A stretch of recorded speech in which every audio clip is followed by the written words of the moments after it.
Good morning বন্ধুরা, আশা করি তোমরা ভালো আছো। আমিও খুব ভালো আছি। আজকের একটি নতুন ব্লগে তোমাদেরকে স্বাগত জানাই। সকালের চা আমার বানানো কমপ্লিট। তারপর আমি চলে এলাম বাড়ির সমস্ত কাজ গোছাতে। যেহেতু বাপের বাড়িতে 4-5 দিন ছিলাম, তাই কাজের খুব একটা এনার্জি নেই। তো আমার মোটামুটিভাবে নিচের সব ঘর গোছানো হয়ে গেল। তারপর আমি চান সেরে চলে এলাম সকালের জলখাবার বানাতে। আজকে সকালের জলখাবার আলুর তরকারি আর রুটি। এতদিন বাপের বাড়িতে থাকাতে মা জলখাবার বানিয়ে দিচ্ছিল, আর আজ থেকে আবার শুরু হয়ে গেল নিজের জলখাবার বানানো।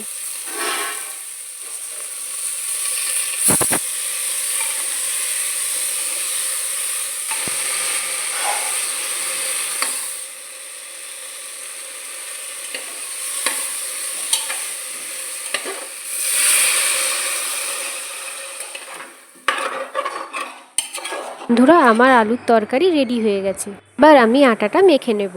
আমার আটা মাখা হয়ে গেল, আর কিছুটা আটা রেখে দিলাম রাতে বানাবো।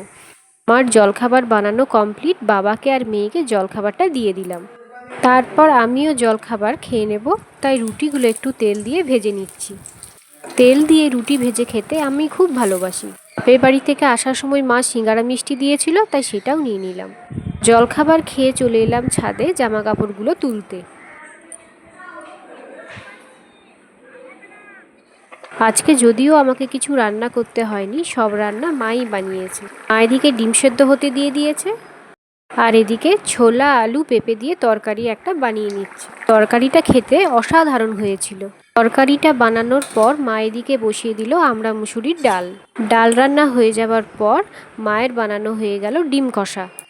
আর বাবা মাছ খাবে, তাই দুপুরে ভাত খাবার সময় ওটা গরম গরম ভাজা হবে। বন্ধুরা, এখন বিকেল হয়ে গেছে। আজকে একবার মেয়েকে নিয়ে বাজারে যাব, তাই বিকেলের কাজকর্মগুলো একটু তাড়াতাড়ি সেরে নিচ্ছি। রাতে পেঁয়াজ আলু পোস্ত বানাবো, তাই পেঁয়াজটা বাইরে বসে কেটে নিচ্ছি। পেঁয়াজটা কাটার পর পোস্তটাও বেটে নিলাম।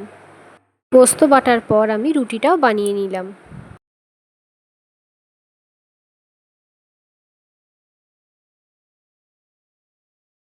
আমার মোটামুটি কাজ সারা কমপ্লিট। এরপর আমি রেডি হয়ে নিচ্ছি। রেডি হওয়ার পর আমি আর মেয়ে দুজনেই বেরিয়ে পড়লাম বাজারে। এরপর আমি আর মেয়ে দোকানে পৌঁছে গেলাম।